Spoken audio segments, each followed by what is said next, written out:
Hello YouTube and welcome to Feed Me Chicken YouTube channel. I just wanted to do an introduction on myself and let you the viewer know what you can come to expect from my channel. So let's start off with the first thing. The first question I can hear you asking me is why is the user Feed Me Chicken? Let me tell you, I love fried chicken. Simple as that. Feed me chicken and I'm a happy clucker. So, let me give you a little bit of background on how I've become involved in YouTube. It started about 11 years ago. I started to collect and get back into gaming. Um, so, using Gumtree, I come across an advert. The advert wanted to do trade, and at the time I had some box controllers, I had Dreamcast, I had some loose Master System controllers, and this guy, who I messaged, ended up being the one and only Retro Chef. So, got in contact with Mr. Retro Chef. He said, yep, sweet, I'll do a trade with you. Do you have access to YouTube? I was like, well, yeah, but why? He said, look, go to my channel, watch the video, and watch it all the way to the end. I was like, cool, I'll do that. At the end of his video, he obviously let the viewers know that he had items up for trade, and through that information, we did a trade. Met up, top notch guy, excellent. Um, so, and we're not name dropping there, just how I got into YouTube. Anyway, it was at this time a little light bulb went off in my head. Said, well, there is a community out there. You know, there is a bigger world than the likes of Gumtree, then the likes of Sprott, then the likes of eBay. So I was like, I've got to get in on this. Got to get in on this. And since then, I've been watching a lot more YouTube videos. I am subscribed to quite a few channels.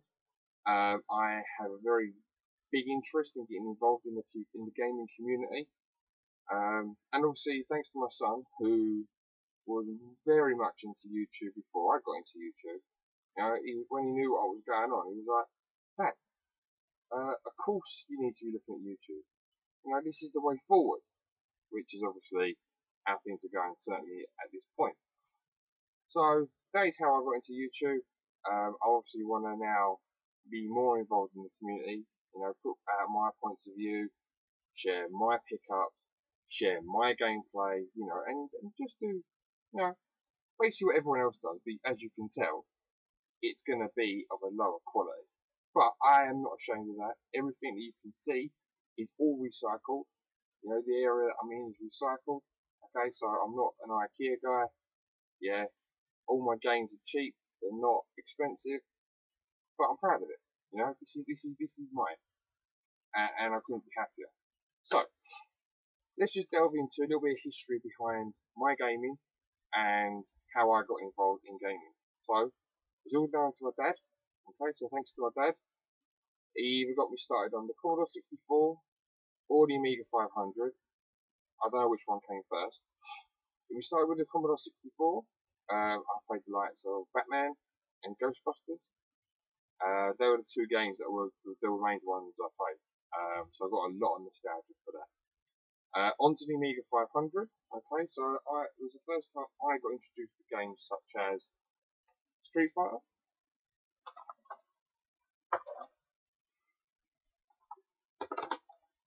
the Chaos Engine,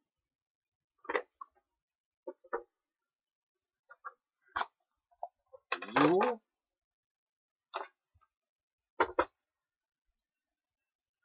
and with those games, um, again, it was games that I played with my dad. So obviously, it's the first time I learned how to do a fireball from Ken or a fireball from Dowsing, Dragon Punch, that sort of motion I learned from the Amiga 500 days. You know, the Chaos Engine, great multiplayer game, great co-op multiplayer game. And Zool just, I just think Zool's amazing. I love the music, the Particularly the level where you got to click this in the music level. That's amazing. There is another game that I don't own, but I want to own, which is Superbook. Again, another game I really enjoy. Now, growing up after my dad introduced me at a young age to gaming, I used to go outside out the front where I used to live and used to play jumpers for goalposts, as everyone did. It was safe back then, at least I think it was anyway. But down the road, we lived with one of my mates. We used to go around his house. Me, few other people that lived in the same street as us used to go into his house. He owned a PlayStation 1 and he owned a multi-tap. So through that, we had a lot of swearing through international track and field. And for those of you that don't know about international track and field, first of all, where you've been, and second of all, who doesn't remember punching square and circle repeatedly, or double button it, or slashing across the button, any way you could try and get an advantage to run faster. I mean, it's an amazing game. It's an absolutely amazing game. Other games that spawned some form of competition, Destruction Derby 2 and Destruction Derby, great games. Obviously, if I'm not playing with my friends and we're not out front kicking the football around, I was indoors, and I would normally be found next to a console.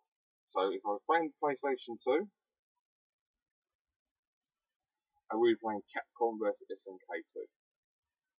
I love the Street Fighter series, apart from the EX side of it. But yeah, great games. Now, coming up to my birthday, my teenage years, I remember vividly the N64 advert, particularly Mario Kart.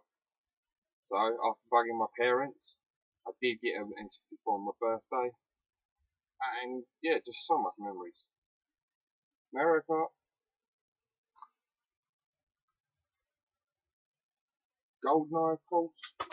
I mean, who didn't have the argument about who was going to be Oddjob? I mean, it happened everywhere. Super Smash Brothers,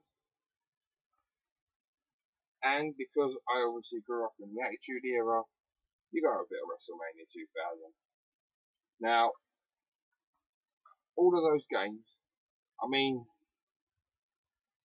it's hard to describe just how much testosterone went around a console. I mean, if you grew up with your PS4s, your Xbox One, you are not going to understand, you're not going to grasp the fact that I would be sitting in the same room as one of my friends and we would be very, very competitive.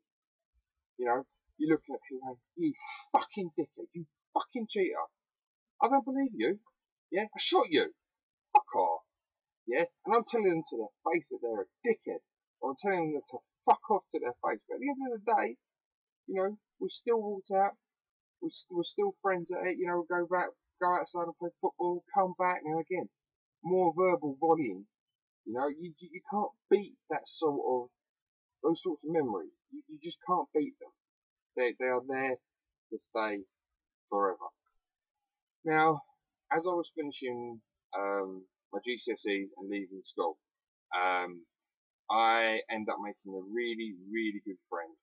His name goes by Ballistic Headshot, and it was due to him, and we had a little group with Ballistic Headshot, Mr. Payne, and Gregum, and we'd all go around to Ballistic Headshot's house, me more often than anyone else, and I mean his family are fantastic. But we ran there till like 3, 4 in the morning. We'd be playing Tangles Underground. We were playing Guitar Hero. Obviously, in the N360 era, we were playing Explosion Man, Modern Warfare, FIFA. You know, we had a whole range of games that we played, and that's where the chicken and gaming thing started for me. Absolutely brilliant.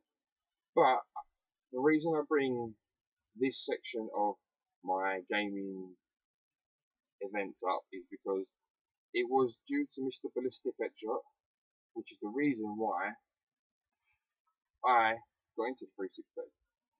Call of Duty. Now, unfortunately for me, I had a very, very, very hard time moving off of the N64 controller, which had just one toggle flick, and then the C buttons to drift and move up and like look up, look down, and the toggle stick just moved you around. It was so simple.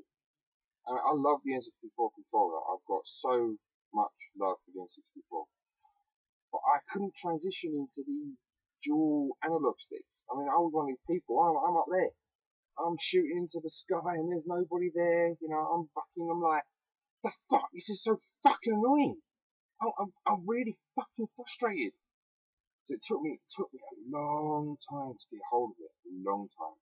Obviously, Ballistic Headshot and Mr. Pain, I mean, they poured in, I think they're up to like 27 days on the actual gameplay itself. I mean, in Modern Warfare, it records you as in real time playing. So they played a total of 27 days. I mean, they were well with it. But it doesn't take away from the fact that I enjoyed it, and I have transitioned, obviously, since. But obviously, I don't live down there anymore. I live somewhere else. And lucky for me, I have made a very, very good friend. I call him my drug dealer. Okay. Now, the reason I call him my drug dealer is because since I met him, which was funny, so what it is, I was meant to go to a convention, saved up some money to go to a convention. Unfortunately, I didn't get the time off work. Sad, I know. Played a violin. But an ad on Facebook came up and he was selling some Resident Evil games, Spyro 2. So I dropped him a message and said, look, you know, how much do you want for these games? To which he messaged me back and he goes, do you live at so-and-so?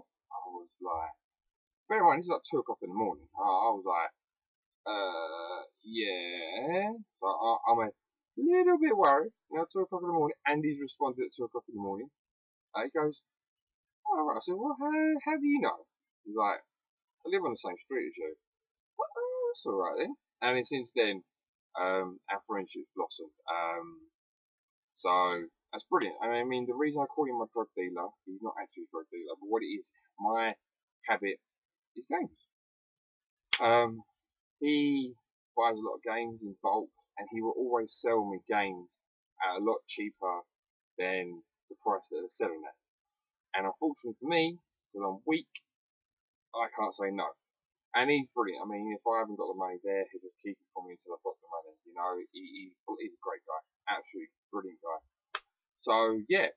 But that's basically my game in a nutshell. Now, moving on. You know, you've listened to me ramble on, but you guys want to know what you can expect from my channel. So I touched on it a bit earlier. You can expect some pickups if I get any. You can expect gameplay footage. I'm kind of hoping to do series here and there, but in all honesty, I'm not a professional. You can tell that by the lighting that I'm using, by the software that I'm using, by what you see behind me. You know, I'm not a professional. This is just a hobby. I just want to, you know, show what I've got. You know, have a little tinker around with video editing and stuff. You know, and yeah, that's it really. I mean, you know, this is just a bit of fun. You know, I wanna get some more contacts. Obviously, you know, the whole YouTube is a fantastic community, and to everyone that puts out their videos and takes the time to deliver something about them, I always think it's amazing. I really want to be part of that. I want to see if I can, you know, learn more. Ever since I've been on YouTube, I've been watching videos and I've been looking for something else. It's been there. You know, if I haven't heard of a game, it's probably on YouTube. You know, if I'm looking to maybe buy a game, the gameplay footage is already on there. So I'm just looking to get into that a bit. So come watch me, and I look forward to the comments. The feedback's really amazing. Well, look, thank you for listening to me. Thank you for watching what I've said, and please pop back for any footage that I might put up. And if you like what you see, then obviously please do subscribe. And if you like it, like it. If you want to share it, share it. But then if you don't, it's all good.